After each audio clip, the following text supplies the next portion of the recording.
Hi and welcome to BizToday. I am Nazareen Ebrahim. BizToday is your weekly edition of all things business. We profile successful entrepreneurs. We take a look at the day's or the current business topics that are trending and take key learnings from them. And then we also look at the events diary so that you can get your networking game going. Now, as you know, on BizToday, we are commemorating female founders and female experts as August is Women's Month. So in studio today, to kick off our commemoration, we have Pria Hassan, Executive Director of Women of Africa. She's built quite an empire of different businesses, all dedicated to different industries that are rather strong. So it's going to be incredible to find out about her story. And then we've also got Barsha Reddy, MD of Access Ads, but also the marketing executive behind a brand new women's organization that's going to be launched in August called the Professional Business Women's Association of South Africa. And that will be coming up in the show. We also got your events diary, so don't miss that out. Our entrepreneur of the week on BizToday is an amazing, incredible lady who's done very, very well throughout the years. You know, August is Women's Month this month on BizToday. So we've got in studio to inspire you Pria Hassan, Executive Director of Durban-based Women of Africa Fuels and Oils, which is one part of the company, displayed high energy of her own by empowering to the forefront of BE achievers at the 10th Metropolitan Oliver Empowerment Awards. So, I mean, that's just one of the recognitions that she's received, which she's going to tell us more about. Women of Africa Investments, which is a holding company, W.O.A, is a woman-owned, woman-managed Black economic empowerment investment holding company. And it focused on meeting the above challenge. And the above challenge is obviously looking at the different sectors that are quite challenging. And we've got Priya in studio who's going to talk to us now about that. You know, Priya, when I was looking through your resume and your extensive career history, I couldn't help but be overwhelmed by the number of things that you've done to date and the investments that you made in rather tough industries. I mean, we were just reading your bio now, but I think you're going to take us a bit through that. So welcome to BizToday. Thank you for having me. I'm quite excited to meet you and meet the organization and inspired by the work you do yourself. I appreciate you saying that. That's actually so, it's not just humbling, but I think I need to do even much more hearing that from such an established businesswoman such as yourself. And you're going to tell us a bit more about your history and your career and the journey that you've been on. So how would you describe Pria Hassan? Fearless. I would like to think fearless. I started like any woman starts at the bottom. I believe that educating myself was very important. And when I left when I left school, I decided I wanted to be a lawyer. LA Law was my favorite series at that time. Oh, me too. Yeah, really? You can never be as old as I am. No, LA Law and Law and Order. But is this a show to be talking about series? I don't know. Yes, LA Law. And you look at TV and you think, wow, that is where I want to be. This is the thing I want to do. And you go and you try and get it done. But it started with a simple idea, and that is wanting to be this highly energetic, highly powered lawyer. I realized quickly that the legal fraternity, whilst it had all its challenges and its energy and its beautiful rewards, was not something that I wanted to do. I wanted to make a meaningful impact to society. Yeah. And in order to do so, you have to establish equity. You have to have a brand yourself. You have to have an income. And Women of Africa was born. It started with simply gaining knowledge from industries like ABSA, Standard Bank. I came from the mining sector. Yeah. I was also part of the Transnet group. And gaining that experience, I believe, has made me strong and more experienced as a woman, understanding that we have to learn from each other, with each other, and grow more women to develop ourselves. But I believe in one thing. You will give more and receive more only if that is your belief. If you give less, you will receive less. So the more impact you make on society, empowering women, empowering children, empowering those around you, I believe you will grow in leaps and bounds. And yes, I've really lived. But this is Pria Hassan. And that's such a wonderful, I think, inherent philosophy that you've just outlined. And that's really necessary for people to understand and to grow within themselves. Because I was speaking with someone recently, and exactly what you've been explaining and saying, that women are not supporting other women enough in their ventures. I mean, I know you spoke about this just earlier, saying that it's sometimes we are quick to say as women in business that it's men who are bringing us down, but I know we're going to explore that a bit more later in the conversation. Priya, you're an advocate Pria Hassan. Yes. So that was the beginning of your career path or your journey. I mean, what prompted you to choose this type of designation, and was it the beginning of an entrepreneurial career, or how did that happen? What happened when you decided to study? God, I think it was by simply default. Yeah. I indicated that legal was the route I wanted to go, but I must tell you, the one thing that has made me certain in life and made me very proactive is having a legal background. Understanding contracts for me and unpacking a deal, understanding mezzanine level funding, going to an organization, putting together a proposal, it has come as second nature. Gosh, that is brilliant, because I think everybody would want that particular skill set, to be able to understand the legalese behind the things that they're signing their lives away on almost. It has given me a competitive edge. Things that you define as truly something that you would take for granted, coming from my fraternity, is something that any business person allocates a third party and looks at their risk and reviews their contract and reviews their deal structure. So for me, what has made me as successful as well is being able to act on time within a framework where I'm in control of any deal. I think that's also important. Understanding that you are in control of your own destiny. Yeah. Nobody defines your path. It is predetermined. You walk a path, but you are in control somewhat. As a woman, we're in control of our homes. We're in control so we're not of our lives. business. We need to be in control of our business. Yes. Take accountability.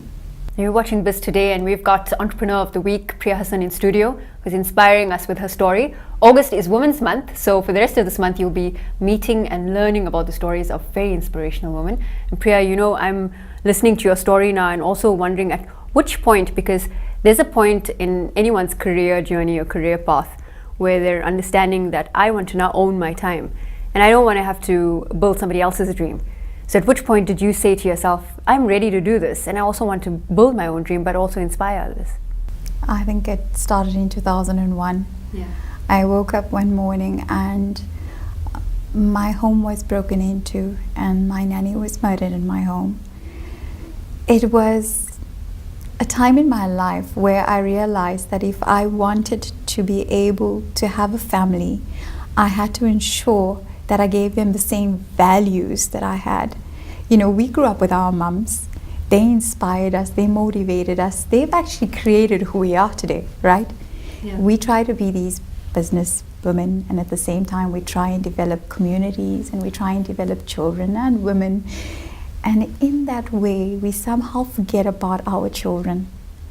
And in all of that chaos, I had forgotten. And I was reminded by God that this is what you're actually born for first and foremost. And it brought me down to earth. I sat back and said the only way in which to actually bring up my kids and do something meaningful is to have a business. And so it started there. That's interesting you say that, because the common debate is that women who run businesses obviously are now challenged by meeting the needs or demands or that balance between family and running an empire, so to speak. So it's wonderful that you say that, because now it casts our perspective or people's perspectives about being a businesswoman and being a woman who runs her home and manages that in a different light. And I'm going to let you in on a secret. There is no such thing as a balance. This is true, actually. I'm glad you're saying this. Yes. Take it from a woman that is been there, done that. There is no such thing. Don't aim for that, because you're never going to achieve that perfect balance. Yes. You will always give attention to what needs it the most, whether it's your business, whether it's your family, whether it's your husband, whether it's your parents, whether it's your siblings, or just your general community. Yeah. You're going to focus on what is demanding your most attention. Like you said, this is Women's Month. Giving back to women, ensuring we speak about our fears and our weaknesses and sharing our strengths and helping inspire, drive, motivate and empower women is what we do this month. I've chosen that. That's right. It means I will give up time with my kids this month. It means I better have my act together at home. But I run my home like I run my business. I can tell you what my kids had for breakfast today, and I can tell you what they're having for lunch. Yeah. And you know, it is so important. It's important to know, be knowledgeable. Because knowledge, I told you earlier, is power. Absolutely. And it makes me think that if everyone has the same 24 hours in the day, but if we're able to plan properly, which I think is, you wonder sometimes, and I had this experience today, you wonder, well, I know what's on my to-do list, but it's not necessarily meeting the time or the agenda it should be. So what's sort of going wrong in that process? And I think you've encapsulated that really well and the thing that comes out from that is the planning. And plan some more, yes. Right? Yes, and understand that your plan will change daily. It will change by the second, by the minute. Be flexible, accommodate that. Everything that you're meant to be doing is because you need to have that experience and you need to actually then lead a way for someone at some point in time. Yeah. You are put here for a reason. And you need to understand those reasons. Once you have that philosophy, you have that vision, you have your goals, you will go out there and you'll achieve it. But in the same light, don't try and plan for things that will come as an emergency, because you cannot create a plan for an emergency immediately. So as women, yes, accept that. That's what men do so well, right? If they decide tomorrow they're playing golf, they get on a golf course and they play golf. As women, we're thinking about this. Decide tomorrow, today, that we're going to go and have a spa day, or we're just going to go and have dinner. Yeah. We plan weeks in advance, if not months. And I think we like, in all our chaos, we like total organization. Mm. But it need not be that way. Live life. Take every minute and maximize it to your best potential. I really like that. I've taken a lesson from that. So may it be that I actually implement that. Now, Priya, I want to talk more about your business. Yes. When you initially identified this is what I want to do with Women of Africa, it's a holding company. You have different entities within that. Yes. They're all focused on specific industries like mining, oil, fuels. You need a 1 million rand startup capital. Is that right? I did. Tell us the story behind that. 1 million rand is quite a lot. Fuels and Oils division. Quite a lot of money at that time. At that time, yes. We're talking back in 2006. So fuels and oil. So give us a quick run through of all the different divisions. Okay, so we started as a logistics company. Yeah. We specialized in warehousing, distribution, railroad, clearing and forwarding. And then we moved on to the fuels and oil sector, because fuels was a huge component of your logistics business. It's probably 30% of your business currently. We wanted to control that somewhat, and the only way was to start a fuels and oils division. And from that, we started an engineering division. So we wanted to specialize predominantly in electrical and mechanical engineering. And we grew into the investment structure, which basically is your shareholding company that invests in shares in other entities, not just from an empowerment level, but more from a women transfer of skills perspective. That's interesting. I'd like us to explore that a bit later, because I don't know that many entrepreneurs or startups understand that concept and are able to leverage that enough. Okay, sure. And then I wanted to do a simple exercise in terms of looking at the market on construction. Yeah. So it was born AA Construction, but it came with hard lessons. I paid my school fees. I'm sure you have, because the industries you're listing of engineering, fuels, construction seem quite tough and male dominated. It is. I've been to the mines of Kunsempa in Zambia, to DRC, to Lubumbashi, to going through rivers and traveling alone and trading in commodities, and I've literally done it all, seen it all, been wherever I needed to go. Do you know what motivated and had driven me at that time was, I looked at a sector and I saw that as women we stand back and say we can't do it. We don't know how. And we think that everything comes in a book. But learning from each other, sitting by and listening to each other is what will give you the knowledge you need. I said the best way for a business to start, for women to get into business, is to sit with any individual they want to learn from or that inspires them and understand how they've started, like I'm explaining to you. Yeah. Unpack it and say, okay, so what drove you? How did you get there? But going back to that, been to the streets, came back, and then decided I wanted to start a fuels and oils division, but the fuels and oils division was in petroleum, gas, LPG, IPG, lubes, and I needed to put up a guarantee.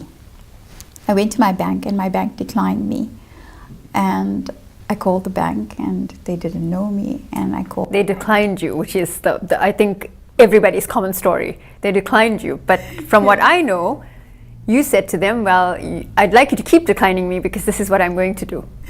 What happened?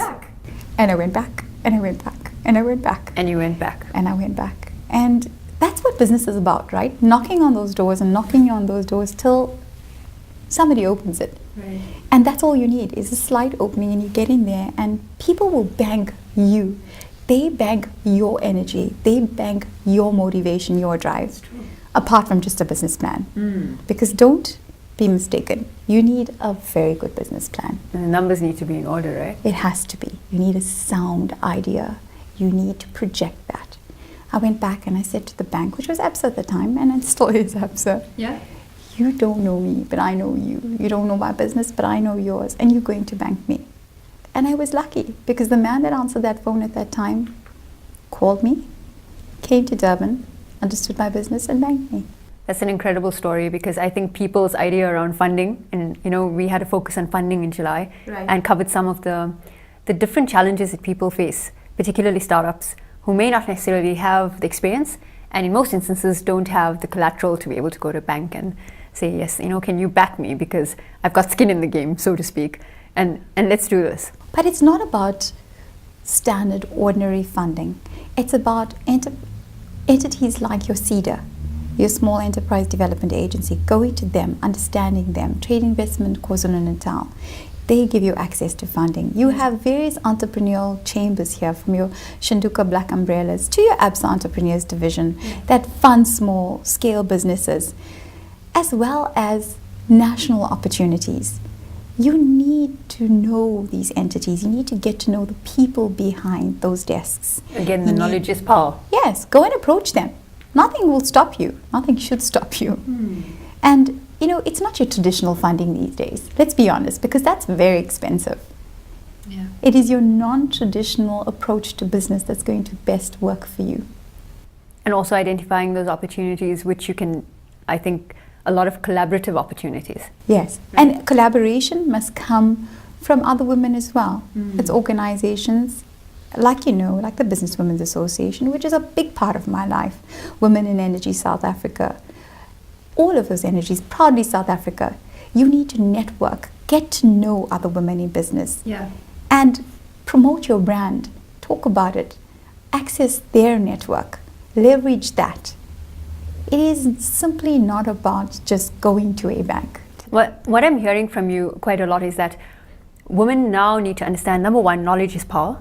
Number two, network the hell out of your brand. Absolutely. And number three, don't be afraid to show support to other female entrepreneurs and share that knowledge. So also have that knowledge sharing or the knowledge transfer, because I think you can only build a better network, but also know that the challenges you are facing are the very same challenges someone else is facing, and the way you can address them is to look at them together.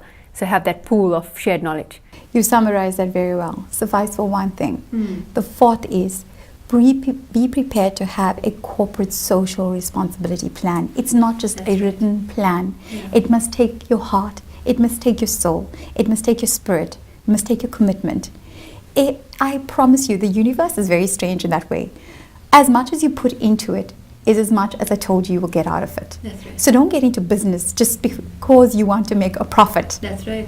Get into business because you want to make a difference to people's lives. I think we're all social entrepreneurs at the end of the day, whether we like it or not, right? I don't believe I'm a social entrepreneur, although a lot of people would like to call me that.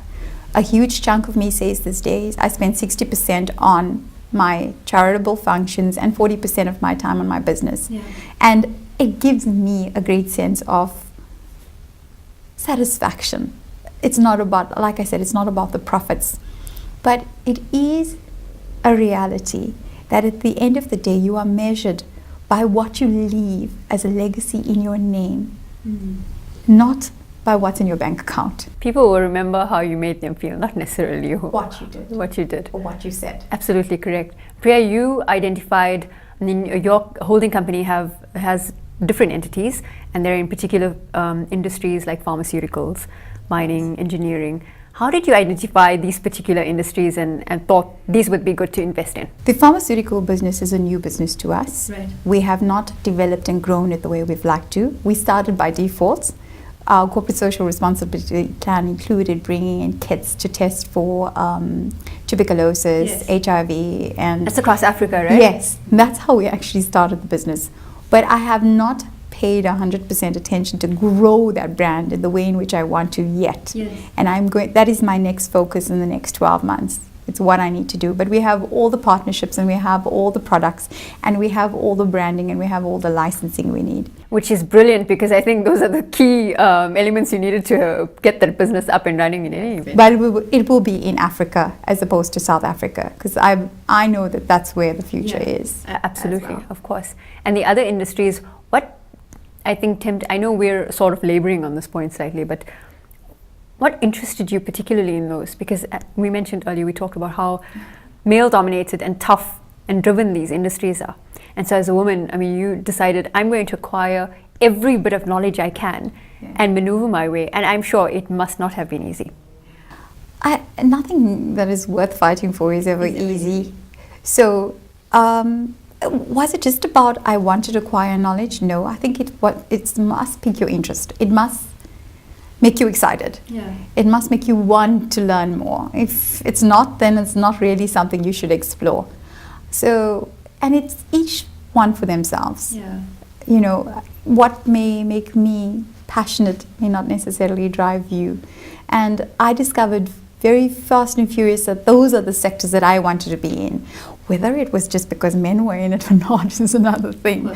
But I soon started finding out that was one of the biggest hurdles, is that men ordinarily also are very fearful of letting women in. Because once we have control of something, well, let's just be honest. I think so. Absolutely. I don't think control lies with the other side anymore. Yes. It is true. You know, it's not about our ability to share. It's about our ability to also accumulate. Yes, this is true.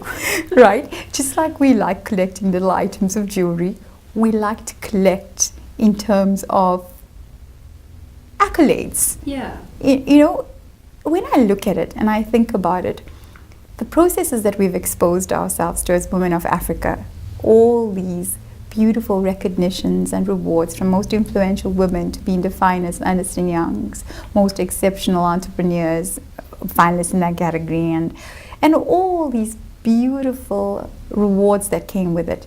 It wasn't about putting ourselves through a process and interrogating our business. It was about saying to the men that played in those very same sectors that yes, we can do it. Yeah, yes, actually. we will do it, and you shall not stop us. But it's not a fight. It's not a race. It's not a competition. It was something you did for yourself. I like that you said that, because I think sometimes also women in business might understand their, I would say, reason for being in that particular industry to be something that it shouldn't be. So it's almost like I'm going into male-dominated industry where I'm going to do this, which now makes me think of my next question for you is, you've been in business for, I would say, over 15 years now? Myself? No, it's been 13. So about, we'd say, nearly 15 years. That in its entirety that you've managed to build such a great empire. What are some of the most difficult challenges you faced, and how did you handle those? The first is obviously making people believe in you and your brand. It takes a lot. You have to open yourself up. You have to let people in. And when you let them in, you got to ensure that they don't cloud your thinking and take you off your path from what it is you want to do, because it's so easy. The second is making sure you keep your ethics and integrity intact. Right. In our age, in our community, in our time, I say to my staff, and I mean what I say, no business is better than a corrupt business. And it is hard to play in that space. It is not easy, but you rather do it, because the 1 second that you default will be the 10 years of your life that people are going to remember. So that is a challenge that people are facing, and it is a challenge that we all face. The third is access to funding, and I told you how we overcame that. It is not with ease, but it is with trying, and it is certainly with perseverance. Fourth is being able to convince other women that sometimes you are also worth investing in. And you alluded to this earlier. Finding the right mentor. It's easy to identify with a man that you want to be like. But is it as easy to identify with women that you want to be like? And to get her to believe in you, and to tell her, let her tell you her secrets and show you the way. It isn't. But I have learned from some of the most successful women out there. They have inspired me and taught me and held my hand, and I must acknowledge them and pay homage to them and say to them, you know what, without you I would not be where I am. That's right. And the fifth is probably, it is not easy to go to an organization and say, I want to be part of you. But do that. Go to the organizations in your community, in your sector, from the petroleum sector, if you want to be in it, to the pharmaceutical sector, to your freight forwarders association, because they're in the transport sector, to wherever it is you want to play in. Go to those associations, get yourself onto that database and learn from them. Make that time.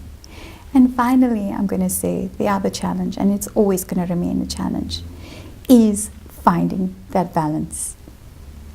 My mom said something to me, and I learned from that, and she said, never be guilty about where you are and what you've become. And as women, I want to say to you, don't ever apologize for being a businesswoman. Look back and say, it's okay. I don't have to be perfect. I don't have to be a mother 24/7. I don't have to be a perfect wife. I don't have to be the perfect employer. I'm atrocious at managing people. I believe that everybody has got to manage themselves. So, and I think those are important lessons that I've learned along the way. What final words, because it sounds almost, I think viewers watching will have taken away so many lessons from you. But what final words can you give aspiring entrepreneurs, particularly female entrepreneurs who are thinking, I think I can do this, but how do I do it, Be the change you want to see. Whether it's in your government, whether it's in your business, whether it's in your organization, you must practice what you preach. If you want to see women successful, start by helping other women. If you want to see women in boardrooms as opposed to standing at the foot of the door, open those doors if you're in the pound seat. If you want to see women in business, support more women in business. If you want to see enterprise development, understand what that means and go back and start somewhere, from your stationery supplier to your person that prints your business cards, right down to the person that does your tailoring. Empower. And empowerment does not mean enrichment. It means, like I said to you, transferring skill, transferring knowledge, transferring your time, and making that effort.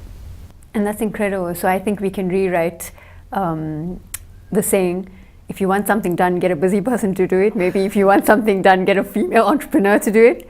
We could almost rewrite that statement just for Women's Month. Absolutely. Priya, thank you so much for joining us in studio. It was just amazing for me to sit across from you. I'm sure if I've imbibed so much of your energy and knowledge, our viewers can only have learned so much more. It was only a pleasure, and I look forward to seeing you again. Thank you very, very much. Appreciate you coming and joining us in studio, and I'm sure you will be back very, very soon. So on BizToday, we're celebrating Women's Month. It's the month of women in August, and we kick off our commemoration of women by featuring Pria Hassan, Executive Director of Women of Africa. When we come back, we'll be speaking with a brand new women's organization that's launching in Durban.